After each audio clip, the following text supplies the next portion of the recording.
Welcome back to another episode of the Prolific Super Producer Podcast. My name's Nathan, fellow musician, fellow artist. We got Tyson here, fellow artist, fellow songmaker. You're in good company if you want to nerd out for a little bit. We're so pumped, so honored that you would spend some time here with us as we talk about a pretty important topic. You know, we're trying to appeal and talk to all of our fellow nerds who like making songs and trying to do all of it, not just writing it, but you want to produce it too. You kind of got a little thing for the mixing and you like that, and you like mastering, you like making things sound louder and listening to it in your car when you're done. Yeah, if that's you, this episode is going to be super important for you because we're talking about what you can and what you cannot fix in music production, right? Music production is this awesome stop along your journey to getting your song from scratch all the way to the finish line and distributed, streaming out on Spotify and stuff. Music production is pretty important. But there's a lot of misconceptions about what music production is actually in the first place.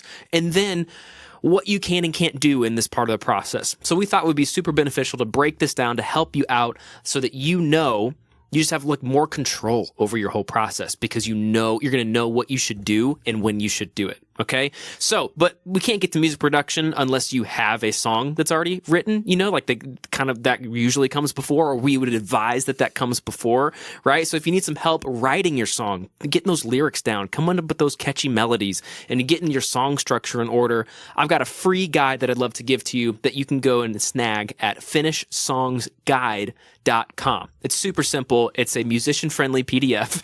It's a super easy read. It's just 5 steps to help you go from nothing to something, aka a finished song, in just those 5 steps. Okay, it's beginner friendly. You don't need to be intimidated. It's going to help you just like hold your hand and walk you through this process to get you a finished song, so that you have an opportunity to do some pretty sweet stuff when it comes time to produce and finalize your track. But you got to have it written first. So that's for you. Head to finishsongsguide.com.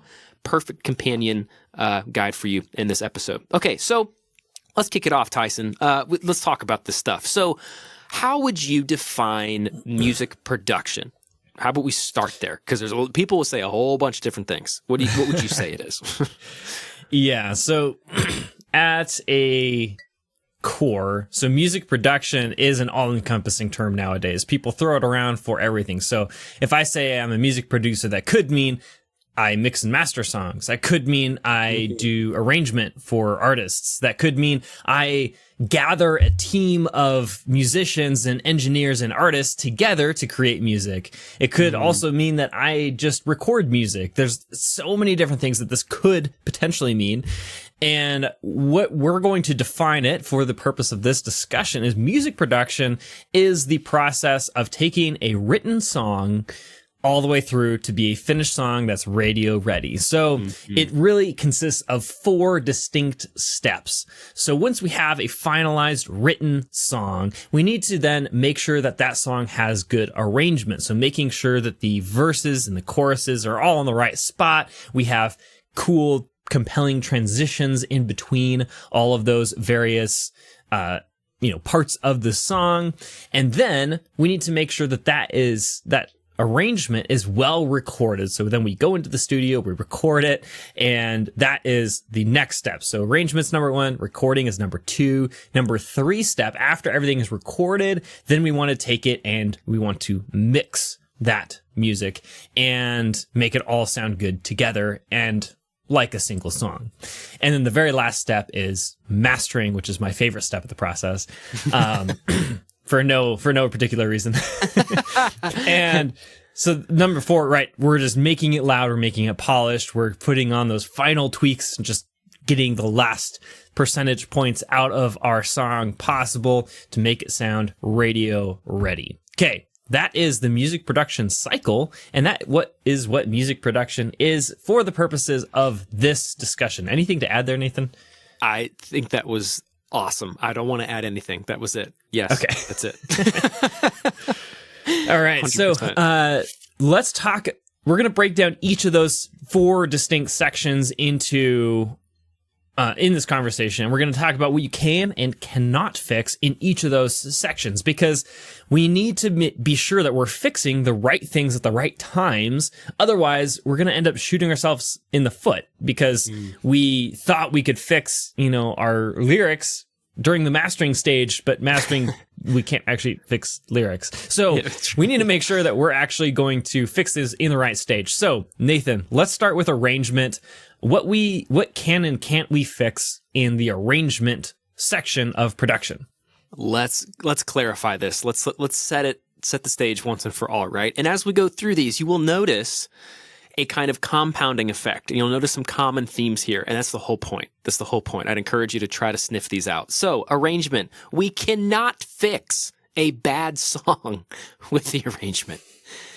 I feel like I don't need to say any more than that, but I will just in case, but like and really nothing can save a poorly written song. And we have just beaten this dead horse over and over again on this podcast because it's true. We want to look out for you. Both Tyson and I have made the mistakes of like thinking production can save a bad song, thinking mixing can save a bad song. I've even gone so far to be like, oh, mastering will fix everything. It's like, no, it all starts with a well-written song for there to be a chance to be a good song. So arrangement, the process of structuring out your track so that you have, a verse and you have a chorus and it makes sense.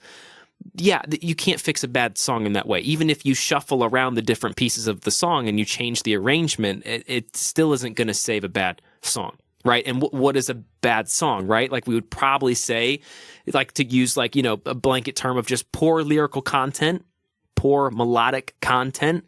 That's, making up the songwriting, the storytelling, the lyric and the melody. You can't fix that stuff by just shifting things around. You know what I mean? Like you can't move the chorus over here, move the verse over here, give me a little outro and think, okay, now it's a song. Yeah, it may look like a song. It may even sound like a song structurally, but it's probably going to sound like a bad song because nothing can beat the lyrics and the melody and the combination thereof. Anything to add there, Tyson, before we move on to what you can fix in arrangement? No, I guess one tip, right? So we've talked about this in the past. I like to use the analogy of a pyramid. So your song writing process is the base of your pyramid. Your pyramid can't get any taller if your base is really tiny. Your pyramid will always be really short. Versus if you have a really good song that represents a big, strong, massive foundation that you can then build on, and every stage of the process just builds on that thing, but it's only fulfilling the potential that you originally had with the foundation of your song, which is the song itself. It has nothing to do, again, as we've already mentioned and beaten dead, good production, good mix, good master cannot fix a bad song. It'll just sound like a bad song that's a little bit more clear. You can hear the bad song better. Now you can really hear how bad it is. Yeah.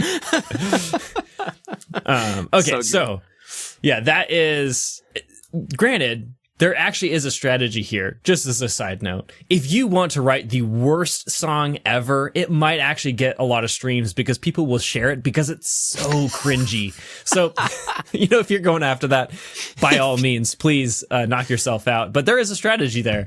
Hey, that's true. Way to shout that out. And if you happen to go execute on this strategy, would you let us know how it goes? And share the song. We'd love to hear it so we can share it. I would love to hear if anybody actually tries to do that strategy. Oh my goodness. Although generally, even if you try to write a bad song, it's not going to be as bad as you think. It's true. So it's hard. It's actually hard to write a terrible song. Fair enough. Yeah, that's honestly. that bad. Okay. Anyway. But let's move on. Yeah, what is fixable here? Because there's definitely some stuff we can do here to help the progression of the song at the arrangement stage. So, like, what's some stuff we can fix? Yeah, so the very first thing that comes to mind is any arrangement thing so we can move the song structure around, right? So if we don't want to start the song in the verse because the verse maybe isn't quite as strong, we can improve the song by making the chorus be the first thing you hear, or maybe the hook, maybe a partial chorus. That's the first thing you hear in the song. Okay, so that improved the song, but it didn't ultimately change the song, right? We're just arranging it in a different pattern. Yes. Which may serve the song better. The other thing that we can change is things like chord progressions, right? We haven't recorded anything yet. And so while the core of the song won't change that much, though the lyrics and the melody, we can change the chords that underlie those to make those melodies maybe a little bit more interesting, or Yes.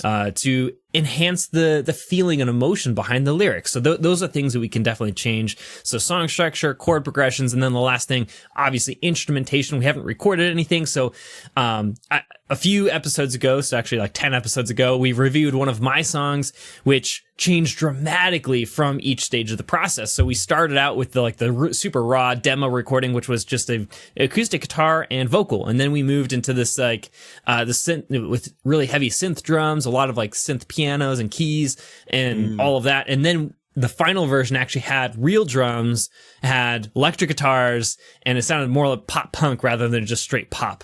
So those are the types of things that you can change in this stage of arrangement. I can bring in different instruments and make things more interesting than they originally were, or maybe just to serve the song in the best way possible. Anything to add there, Nathan?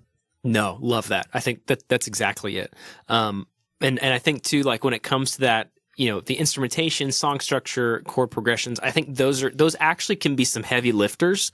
Again, assuming that that's a good song and all the lyrics and melodies are there. Some simple tweaks here really can change the song. And if you're trying to put kind of like your business cap on a little bit for, you're trying to be an artist, and then you're trying to get after streaming a little bit, like, the first few seconds of the song matter a whole bunch. They just matter a whole lot. And will quite literally determine if the listener keeps listening or if they bail out after that, right? In the first 30 seconds, especially with Spotify, like that's super duper important because that counts as a stream, right? If we get past the 30-second mark. So if you're starting with... That just changed, but... That just changed? Yeah. What is it now? Yeah.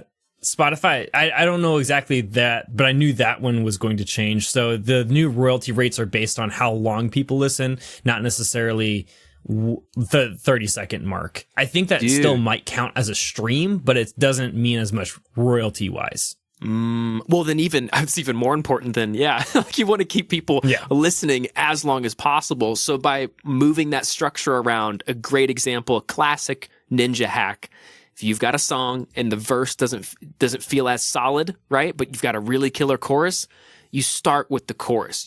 Or even a more stripped down version of the chorus or something where you have that strong melody, the strongest part of your song, hitting the listener first so that they're more likely to continue listening instead of starting with a verse or starting with a long intro that doesn't really get anywhere. That can be a super powerful tip to do. So I think that's awesome for arrangement. And like we're moving on to recording, right? Okay, I'm excited to talk about this because I know I was confused about this part of the process when I was just starting about what you cannot fix in recording and what you can fix. And there's some pretty wild stuff here that maybe people haven't thought of. So when it comes to recording, you cannot fix, and I'll let Tyson expand on this, like you cannot fix a bad vocal tone and you cannot fix poor musicianship. Right? So Tyson, take it away. What does that mean right there? You can't fix this stuff in recording. Let's start with vocal tone. So vocal tone is the way that you're singing things. And so this is not the same thing as singing on key or on pitch, right? So pitch and tone are kind of the two ends of the spectrum when it comes to vocal and vocals in general, right? So I can have really good pitch and really bad tone, and I can also have really good tone and really bad pitch. And that's generally where I land. I have slightly better tone than I have pitch. Not that I'm excellent in either one, but I can, this benefits me in the recording stage because I can still fix bad pitch, but I cannot fix bad tone. And so this actually happens with a lot of really popular bands that you may, lose a little bit of respect for because their singer can't actually sing. There's certain bands, and I'm not going to name any of them, that their singer can't sing pitch-wise. Like, he cannot hit a pitch for the life of him, but he has good tone. And so he sounds really good on the recordings. He sounds terrible live. And that is unfortunate because, right, they're kind of a popular band because their music sounds good on the recording. So you can fix that pitch issue, but you can't fix the tone. So if I were to choose an artist to come in and record with me, I would pick an artist that has bad pitch and good tone every single time, because I can fix the pitch. I cannot fix the tone. And Yes. and there's also another layer here too, is like tone has a lot of different characteristics. And so it depends on like what type of tone you want. It can very dramatically, so genre wise, your actual like performance wise, emotion wise, like you can whisper, you can shout, you can scream, you can, sing with your chest voice, you can sing with your head voice, you can, Yes. have a mixed voice, there's so many different like possible vocal tones. It's possible that you're just choosing to use the wrong tone, or you haven't developed your voice enough to be able to use all of the full range of tones that are available to you. And so I would encourage you to go, if you're in this category of just like, oh, I have bad vocal tone, like go take some lessons, go to YouTube. There's amazing people out there who can teach you how to do all of these various vocal styles and tones. Yes. And so one quick shout out, we're not sponsored by him at all, but one guy that is really good on YouTube, he has a lot of training, name is Adam Mashon. He is one of the best, clearest vocal coaches and vocal teachers that I've run across on YouTube. He's got a ton of free content, so go ahead and consume some of his content if you want to get better at singing specifically and utilizing the tones that you naturally have available to you. You just don't know how to access those. Anything to add on the vocal part, Nathan? You're a better singer than I am, so I'm sure you have some gold. Dude, oh man, no. I would just say prioritize the performance at all costs. Like that's part tone. I would say is part of that performance, right? Like it doesn't have to be right on pitch. It doesn't have to be a perfect take pitch wise, but a perfect take performance wise. Where like, because that's the stuff you can't replicate. That's the stuff that no plugin can fix. Like there's a lot of killer plugins that can seamlessly fix and mask a flat or high note, but you can't really do that with performance. So when I'm recording vocals, I just care way more about the tone. I care way more about how, honestly, me as the artist is feeling it when I'm tracking vocals. And as long as I can feel it, I care about that because I know that I can fix the pitch. Now, I also perform live. And so like I also care about being able to be on pitch, and pitch is something you can train. Like, and if, just like your vocal tone, you can get better at singing, right? Like you can get better at matching pitch. And part of this, I don't want to get too deep into a rabbit hole too, but like an encouragement I'll give to artists and songwriters is make sure you are writing in the keys that your voice naturally sits well in. There's so many artists that I'll meet or producers or, and they're just grabbing loops and they're just taking it because it sounds good and they're plugging it into their DAW, but it doesn't actually sit in a natural place for their voice. And so even their tone doesn't get to shine through because they're kind of reaching and stretching outside of their kind of vocal box, so to speak. And it's like you can kind of confuse yourself because you think, I just can't really sing well. It's like the first place I'm always going to ask is like, is this in a good key? Have you messed around with different stuff? And there's different plugins and things that can quickly adjust keys for you so you can get a feel for where it's at. But I think that's a kind of another ninja hack too, is you can absolutely work on your pitch, but it could also help to be singing in a range that your voice naturally likes to sit in. You know what I mean? So yeah, that's what I would add onto that for sure.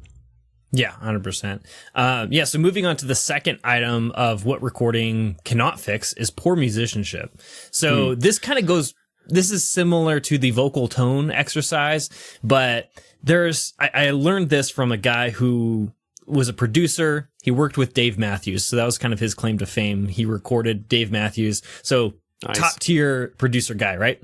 And he would have bands come in who like knew, his credits and everything. So they were like, okay, no, this guy can make us sound pro.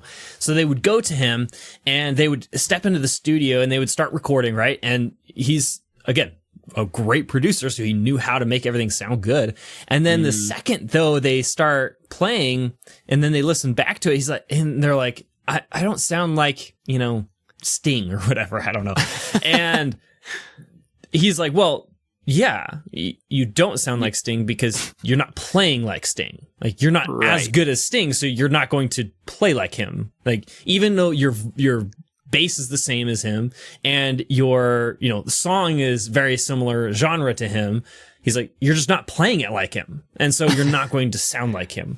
And it might seem kind of dumb. You're like, well, it's a guitar. Like, they should all sound the same, right? But that's not actually true. There's a right and a wrong way to do a pick slide.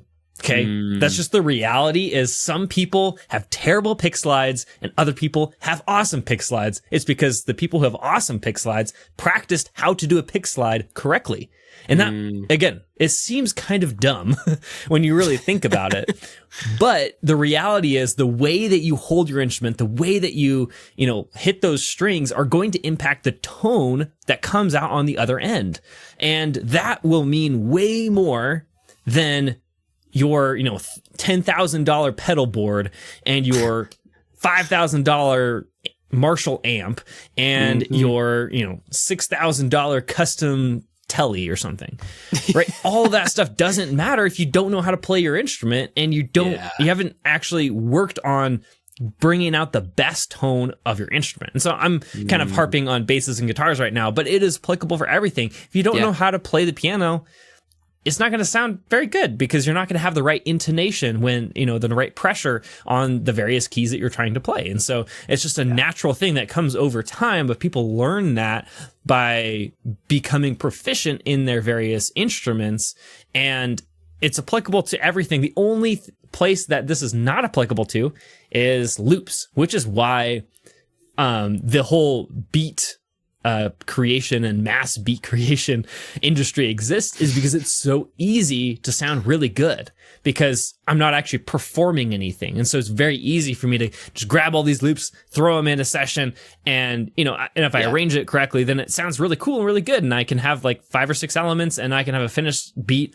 And so I can produce 5 or 6 beats a day and, have 600 beats in 3 months out there in the world. So, that's why that exists. And also why now the competition is so heavy in that space, is because it's so accessible. It naturally draws a lot of people towards it because they can sound really good, really fast. And so if you want to stand out in, this marketplaces like that, do things that other people can't replicate easily. And that means use some real instruments, maybe. Use some vocal pads and things that only you can create because only you have your voice. Things like that. People can't actually replicate. Then it all of a sudden makes you stand out. You can have different textures than everybody else because everybody else is using the same sample packs and ultimately creating very similar sounding stuff. So I am inherently kind of against, I shouldn't say against, I don't necessarily support the whole beat making industry though, because it's so hard to stand out and it's so difficult to truly make art that is unique. And I think that because it's so saturated and flooded, I was actually talking to, a side note here. I was talking to a guy who does organic Spotify playlist promotion. So, he networks with influencers and gets you on their playlists, basically. And he was saying hip hop is the hardest thing for him to place because it has to be at such a high quality that in order to get placed, otherwise it won't stand out because the market is so saturated with that particular genre of music because everybody is doing it because it's so accessible. And so if you want to kind of stand out immediately, just do things that other people can't and do things that are hard because very few people are willing to do things that are difficult. And if you do things that are difficult, you're going to stand out. So this is kind of going a little bit off topic here, but during the recording phase is one of your greatest opportunities to stand out because you can do things that nobody else is willing to do because it's difficult. And then your music is going to stand out amongst everybody else's and immediately set you apart as somebody who has a unique sound that people will latch onto naturally because it's different than everybody else. I love that. That's so good. So good. Yeah. Do hard things.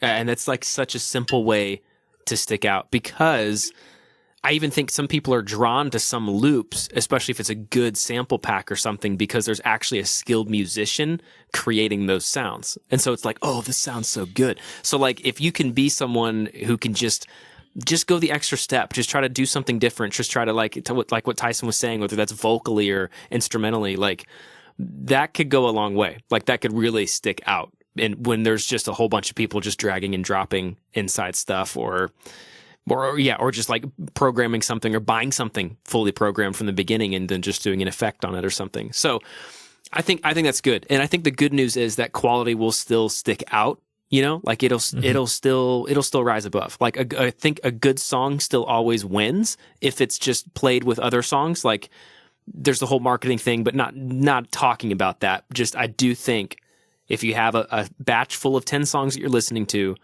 a higher quality one is going to stick out. Like it still wins in my opinion. But I think so. Like, okay, so talking about recording, right? Which that was always a tricky, confusing part for me. Mixing for me was even more of a confusing part of the process when I was just starting all of this, because I literally thought this was the part for me that was my Achilles heel. I thought mixing was production. I thought mixing was the thing to finish my song. And I guess in one sense you could argue it is a finishing process, but I was confused. I thought it was like, no, mixing is the thing that will save my poorly chosen sound choices. It's the thing that'll save my poorly written lyrics. It's the thing that'll at least make my vocals sound professional, even though there's no concept there. You know what I mean? So like I would rush through writing, songwriting. I would rush through my arrangement, rush through recording, just so I could get to mixing, because I thought that was the magical process that saves everything. It's the save all. Oh, it's okay if you have a bad song, mixing can save it. You know, that was totally my mentality, obviously, which is wrong looking back now. But the reality is with mixing, you can't fix a bad song, right? You've heard that multiple times now, right? And you can't fix a bad recording. And this is kind of goes back to that sound selection piece that I was talking about when you're working on your arrangement and programming or other instrumentation. Mixing can't save that. I mean, you know, it's like I was asking Tyson, like, this was a little bit ago, so if you don't remember it, Tyson, but I was asking him, like, what do you do if you have someone send you files for mixing and, like, you know, the vocal is clipping or something? And he was like, I'll ask them to re-record it. You know, I think that's what you said. You'll be like, I can't fix that. It's a bad recording. You know what I mean? So I think maybe obviously, Tyson, this is in your dominion, you know, with mixing and mastering coming up. So what do you think about that? What has been your maybe interaction with the mixing and mastering process as a bedroom producer? But then also, on the other side, like, this is what you have done for a living. Like, you have mastered people's songs. You've mixed people's songs. So I would be curious to hear your take on what you cannot fix here. Yeah, absolutely. And so I think you kind of nailed it in terms of, right, the recording is already set. Like, that stage of the process is already passed. So mixing can't fix that bad recording. Another thing that we kind of glazed over this process is that editing is also a part of this somewhere, right? It's generally between the recording and mixing phase. I don't edit when I mix, but those two processes have slowly kind of merged into the same thing for a lot of people, because people don't think about those stages independently. Okay. And so before you sit down to mix, your song should be edited. You should never use Melodyne in your mix. You should never use, timing correction plugins in your mix, because those are not mixing activities. Those are editing activities. So we should keep the editing with the recording. And I like to edit as I go. So if I'm recording a vocal, I'll actually edit the vocal as I go to make sure that I have the take that I really want. I might do some pitch correction after it's recorded, but I'm going to, compile the takes as I go to make sure that my vocal sounds as good as it possibly can. And if you don't know anything about vocal comping, go look it up on YouTube. It's a game changer.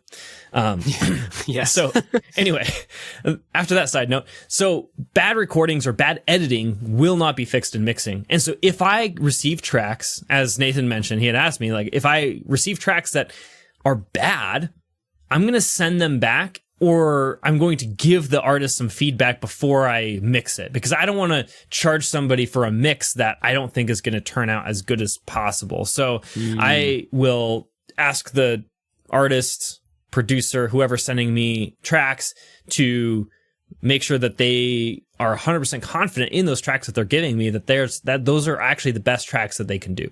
Sometimes there's outside circumstances that just you can't get a good recording, and so you have to make do with what you have.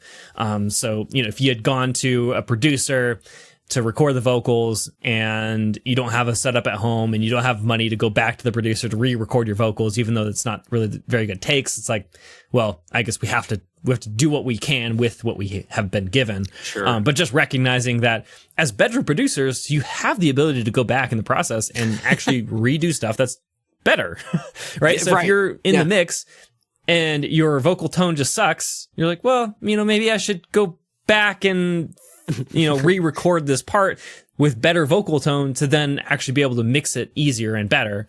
So again, people have a really hard time going backwards in the process, but just remember, and I always come back to this, if you want what other people don't have, you have to be willing to do what other people aren't willing to do. Yeah. So if you recognize my vocal is not as good as it could be, most people will just say, whatever, it's good enough, right?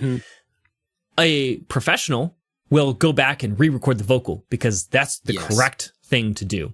Another helpful thing that I've learned in both mixing and just all production, and I don't remember who said this, but I heard it on a podcast at some point, but he had said, I constantly ask myself, what am I pretending not to know? So generally, if you're struggling with a problem, there's something that you need to do, you just don't want to do it. For example, if you're struggling with the vocal and the vocal just sounds bad because it's a bad recording, the right answer is to go back and re-record it. But in reality, you don't want to do that. And so you distract yourself by like A/B testing 100 different compressors on that vocal to see if one compressor magically fixes the problem. But the real problem, right, is going back in the process and fixing the vocal. So, and this I've been kind of harping on vocals specifically for a while, but it's probably the most common and also one of the most important elements of your song. So it is a common issue to deal with. But it could be anything. It could be any recording element. So it could be the guitar, it could be the bass, it could be your banjo in your song, whatever you recorded. If it wasn't recorded well, you could end up having to go back in the process and re-record it. Ask, your collaborator for new tracks if they aren't good, etc. So it's a lot of things there. I like to use the analogy of a chef. So if you're hiring the best mixing engineer that you can possibly know and afford, and you send them terrible recorded tracks, there's only so much they can do. It's the 5-star chef with rotten food. If you give a 5-star chef rotten food, they have their hands tied behind their back. They can't actually successfully make a 5-star dish with bad ingredients. And so this is why a great dish always starts with, fresh, good ingredients. Similar to mixing, you need good recordings to then create a great mix. Okay, I think I've harped on that enough. We've already mentioned you can't fix bad songs in the mix. That is very, very true. It's just all the way through. Yeah. we've already talked about that, right? It's bad songs can't be fixed by anything else. So 100%.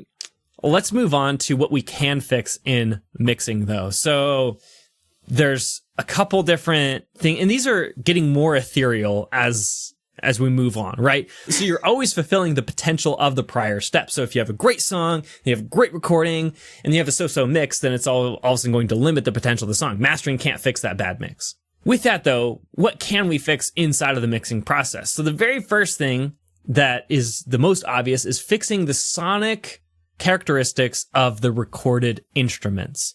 For example, if I have an electric guitar that sounds a bit muddy, I can definitely fix that inside of the mix. Granted, mixing does have its own limitations, so this is kind of a sliding scale, because I can fix a muddy mix to an extent. But if it was recorded better, if it was recorded as if it were already mixed, it sounds like it's already mixed in the recording phase, the mix will then enhance that even more, and I'll have to do less to the mixing in the mix to make it sound professional, right? So I can fix some things in the recording, but not all things. And this is, again, it's very difficult to kind of nail down very specifics. But at the end of the day, the fewer moves that I have to do in the mix, the better the recording ultimately is going to sound. Well, I was going to talk about sound selection, but I think you should talk about that. For in the mixing section here? Yeah, basically to talk about like how sound selection will make your mix before the mix even happens. Gotcha. Yeah, right on. Totally. That's like so true. And that was my mistake, was thinking that, again, like mixing can save my poorly selected sounds, but if you, just the ultimate ninja hack is similar to how Tyson was saying he'll edit, his vocals or edit things as he's in the process of creating, which can take some time to get used to, but like it's just the level he's at. And I'll do the same thing when I'm tracking vocals or something. Like you just kind of learn these little moves to do along the way to save yourself time in the future. Along those lines, a very big time saver for when it comes time to mixing is to just be very intentional about the sounds that you choose from the beginning. Like, there's this can be kind of nuanced, like, I mean, by a lot of different levels, right? Like choosing a sound that obviously sounds good. It sounds high quality, but then being careful, even paying attention to the frequencies of the sounds that you're reaching for. If you're reaching for some sounds like to fill up the music, and you're reaching for a piano, and then you're reaching for a guitar, and then you're reaching for an electric guitar, and then you're reaching for an organ, and then you've got background vocals, and maybe there's there could be a buildup of a whole ton of frequencies in the same area if you're not too careful with it, and that can cost you a lot of time to try to fix when it comes time to mixing, as opposed to maybe thinking about this, the broad range of all your frequencies from the beginning when you're choosing something. It's like, okay, I've got something in the low end, cool. Okay, I've got something kind of in the mid range, okay, cool. Okay, maybe if I get like a high, like a high end kind of thing there, then you can kind of already start balancing out your song from the beginning just through careful sound selection. And that's something that I started doing, much as of recent, like, the past few years. I've really started taking that seriously and just seeing how much time that saves me trying to mix, especially because for me, mixing is something I can do. It's definitely not my specialty. So I don't want to spend a lot of time on it. You know what I mean? Like I want to make it easier on myself. So I will prioritize how I'm choosing things when it comes to programming and building out and fleshing out the track. So I think that's a pretty big hack out there, is be careful of your sound selection, because it could save you a lot of time. And I'm sure maybe Tyson, because you're, mixing and stuff comes easier to you. I'm sure it's helpful when you even get a track from an artist that you're going to mix, like that you've already got good sounds to work with, It's like, okay, there's not too much cleanup that needs to happen because there's already a good spectrum of frequencies. I don't know if it's got to be easier, right? On your end. Oh, 100%. Yeah, it's way easier having high quality tracks that already, sound relatively good. So, and yeah, I guess that's the ultimate mixing hack though, is not having to mix. Yeah. Right. There it is. Yeah. Because the 90% of the mix, I talk about this all the time, but 90% of your mix is just your volume balance. So it's just balancing all the sounds that you have inside of your mix to then make it sound like a real song. And then the last 10% are going to be the sonic changes, right? So if your bass guitar is too loud, like you might be losing some of the quality of your electric guitars and your kick drum because it lives in those kind of same frequency ranges. So things like that, like obviously your mix is going to fix those things because we can bring down the bass guitar, and then all of a sudden your kick drum's more clear and you can feel the meat a little bit more of your electric guitars, and the song kind of comes together. So those are the things that you can fix in mixing, but I can't necessarily fix a poorly recorded bass guitar that's just like super clanky and just is a poor quality recording and has like distortion that was inserted from like the interface it was recorded on or something like that, right? Those are inherent limitations that I cannot fix. Or another common thing is if people use some like sounds from, they download from the internet or whatever, so they'll use like a forest sound or something at a certain part of the song.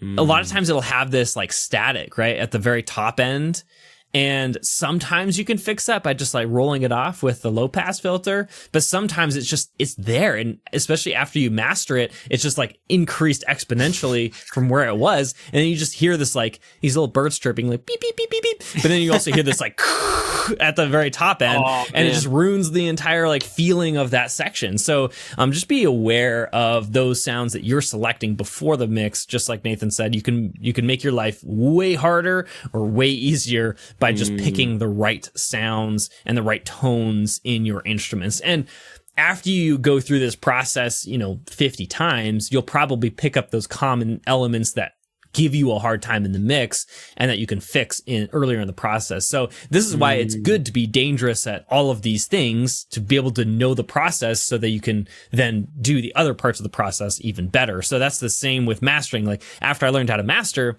my mixes became exponentially better because I knew what I was looking for from the mastering side. And the same thing, if I learn mixing, then I know what I'm looking for in the production stage, in the recording and the arrangement side, because I know it's going to sound better in the mix. Okay. And then the last thing I want to add here before we move on is in my studio, I refuse to let people say one thing. And that one thing is, let's fix it in the mix. Never say that. Because if they say that, it inherently means I know I could do better, but I'm lazy and I just want you to use your, audio magic to fix it. Yeah. In certain very minor cases, this might be true. And there's a hint of truth to it, which is why people are so tempted to say it. Yeah. But if you force yourself, put forth the extra effort and do it right the first time, do it right in the recording, then your mix is easier, your mix will be better, the song will be better, and ultimately you're going to thank yourself at the end of the day. You're going to still appreciate that song 2 years from now, whereas you may not appreciate it as much if you knew that you didn't put forth the extra effort to make it awesome. So true. I feel a little called out, but that's okay. That was me. That was totally me. I was like, I'll just figure it out. Mixing will do it. Mixing will do it. Yeah. Yeah. 100%. Yeah. I mean, it's super common. And I think everybody kind of goes through that stage at some point. So it's nothing to be like ashamed of if you've done that before. I've definitely done that. I've been there, doing that as well. So don't feel terrible about yourself for doing that. For myself, that's been a helpful rule in making sure that everybody is actually putting forth 100% effort in every stage of the process, before we even get close to the mixing stage. And then the last thing that mixing can fix is dynamic inconsistencies. So if your vocal is, pretty poor in terms of vocal control, so you are really loud, some notes, really quiet, other notes, you can fix most of that inside of the mix. And so that's where, a lot of compression comes in, also just gain automation. So basically moving the fader dynamically throughout the whole song to make sure that your vocal is at the same spot in the mix the whole time. We can definitely fix a lot of those issues inside of the mix rather than having to rely on the recording. So while the recording will have inherent dynamics that you want to keep, mixing can kind of rein those back a little bit and make sure that everything is consistently loud and polished and good sounding, and we can fix most of those dynamic inconsistencies. Really good point. Yeah, that's awesome. But so to move along, right? Yeah, okay. It's kind of wild, right? Like there's less and less that you can fix, like as we go further in this process. Not that there's things there's things you can still do, but it's just there's less and less options, less and less things that you have access to as parts of the process close up and make room for the next part. So here we are, kind of the last section here, mastering. And this, I'm not trying to make fun of anyone who might think this, because I thought this too, but like a pretty goofy thing to say, when you get to mastering is, can you, can you fix my vocal? Can you swap out a lyric? Can I change lyrics really quick? And like, I used to think that too. It's just, mastering is at the very end. It's kind of like what you can and can't fix. It gets smaller and smaller. And I think mastering, again, Tyson, you're going to be able to rock this because this is your world. I think there's a lot that you can fix. And there's some like really small tweaks that lead to some giant leaps in the track, if it needs it. But as far as what you cannot fix, it's quite a long list, is it not? What can't you fix in mastering, Tyson? Yeah, so if you don't know, Nathan and I actually outlined most of our episodes, so we have, some general direction of what we're going to talk about before we go off on our rabbit trails to keep us on track. And in our outline, it says mastering can't fix everything because inherently mastering doesn't fix anything. All it does is enhance. And so what I like to tell people, and this is like not entirely true. There are some minor things you can fix inside of the mastering process, but they're very, very small. So I like to tell people though, when you think about like, okay, am I ready for mastering? What I want to know is that any issues inside of the recording, inside of the mix, inside of the production, inside of the songwriting itself, all of those things are going to be enhanced in the master. If they're good, they're going to be enhanced. They're going to sound better. If they're bad, they're going to sound worse. So make sure that any mistake that you've made, you've done every possible thing that you have in your toolbox to fix those issues before you send it to mastering. And this is why when I receive a mix to master from a client and I listen to it, I almost never master the first iteration. And I learned this the hard way because people think I can fix a lot more than I can in mastering. So what I do is I listen to it. I will write down the main things that I hear that are wrong in the mix, and I will send it back to them. After they fix it, then they will send it back to me, and then I will master it, assuming that they actually fix the issues that I told them to. So, and that's inherently right. What you should be doing as a mastering engineer. The true value of mastering is not the master itself. I know that's hypocritical to say, but the reality is a mastering engineer's job is quality control. It's my job as a mastering engineer on your project to make sure that your project is actually ready to be released. And most of that is listening to it critically and objectively and understanding, is this song actually ready for mastering? If it is, then I will allow it to be mastered by me and then I will let you release it. But if there's something inherently wrong with it, I'm not going to allow a song go through my process that doesn't have a good mix, that doesn't have at least a acceptable level of mix. And I will work with you until you do have a good mix, and then we can master it. If there's like major issues, if you just have no clue what you're doing mixing, then I'm going to probably refer you to a mixing engineer, or I'll offer to mix it myself if it's something that I feel like I could serve you well on. But all that being said. The minor things that you can fix with mastering is really just like the overall sonic balance and a little bit of the overall dynamic balance. So if it's not punchy enough, I can make it a little bit more punchy in the master. If it's too punchy, I can make it a little bit more smooth in the master, but that's really it. That's where I'm limited. And then I can fix the overall sonic balance. So if it's like, you don't have enough low mids, I can add a little bit more there to make it sound more full, or I can add a little bit to the top and bottom end to make it sound a little bit bigger, and I can make it a little bit louder, right, than your mix is. Yeah. And I can maybe make it bring out a little bit more clarity inside of your mix as well. But that's really it. That's all I'm doing, and all I'm able to do in the mastering process. Granted, I could ruin a whole lot in the mastering. It's kind of like a doctor. I'd like to liken it to a doctor, where you're allowed to, work on it, but your number one objective is do no harm, because you can easily destroy a mix in the mastering process. And really, you just want to enhance it, right? You want to enhance what's great about it. You want to de-emphasize what's not great about it, and do your best to bring out that. I always liken it to a fashion. So if a mixing engineer is a personal trainer, like they're getting the person in shape, the mastering engineer is their stylist and going to put clothes on this person that emphasize that person the best way possible. It's not changing who the person is. It's not changing how fit they are. It's doing is putting on clothes on them to try to emphasize or de-emphasize certain aspects of the person that I can't inherently change, but I can change the way you perceive those things, if you will. Huge. Oh my goodness. Dude, that's massive. And I think that like the big takeaway for me, even from just going through this together, is and for everyone listening, is, like you've got to treat, my best feedback would be treat each section as the section that it is. Understand what you can and can't change, and don't be lazy. We've said that a few times here in this episode, right? Like that seems to be the culprit of a lot of this misinterpretation or misuse of these other parts of the process, is thinking, oh, this is something that mixing can fix. I don't need to worry about it right now. This is something that, I can just, the arrangement can take care of, and I don't got to worry about it right now. Like, watch out for laziness. Watch out for that part of you that might want to save it for later. Because I get it. I mean, I've had to do this stuff too, where you tracked all the vocals for a song, leads, backgrounds, top to bottom.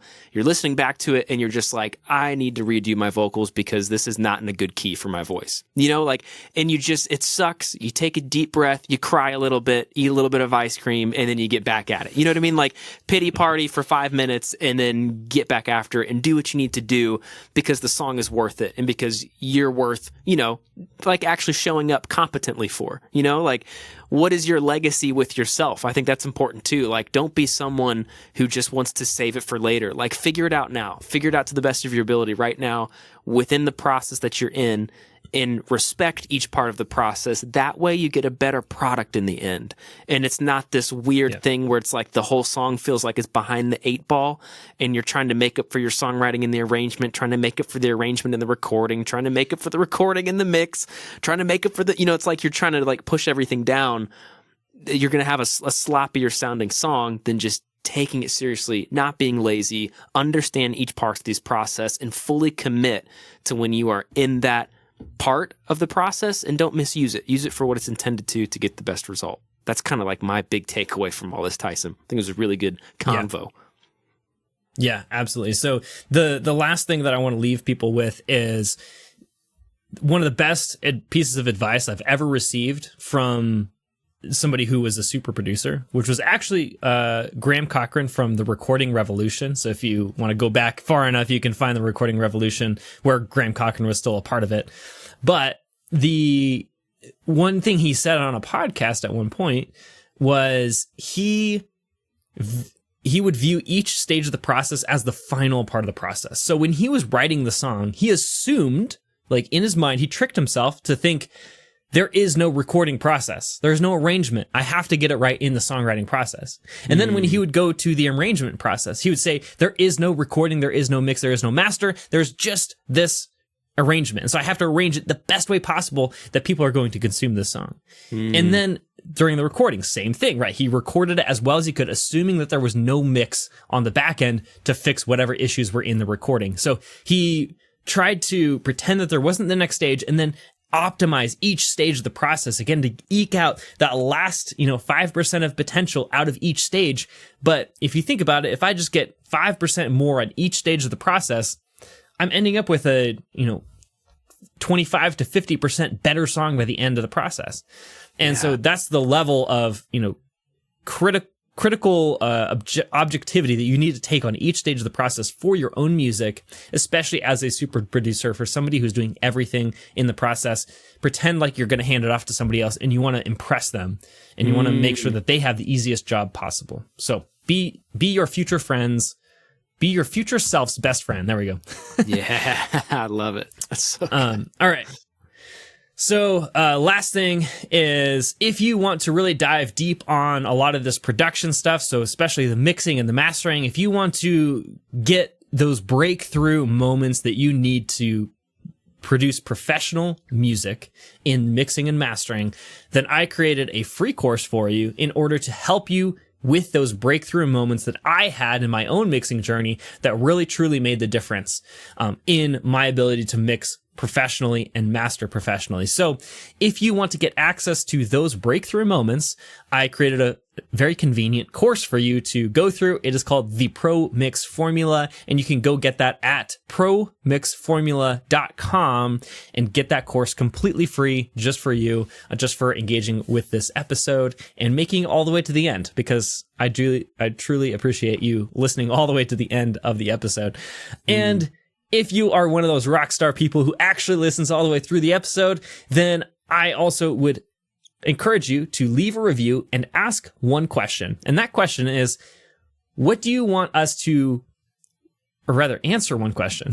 The question is, what do you want us to cover in a future episode? We want to serve you in the best way possible. And so we want to know what you want us to talk about, whether that's diving really deep on mastering, on mixing, on production, on songwriting, on writing better lyrics, on writing better melodies, anything under the sun when it comes to production, promotion, marketing, anything with music. We are more than happy to share any knowledge that we have on those subjects. So make sure you answer that question. What do you want to learn more about in a review for this podcast? All right.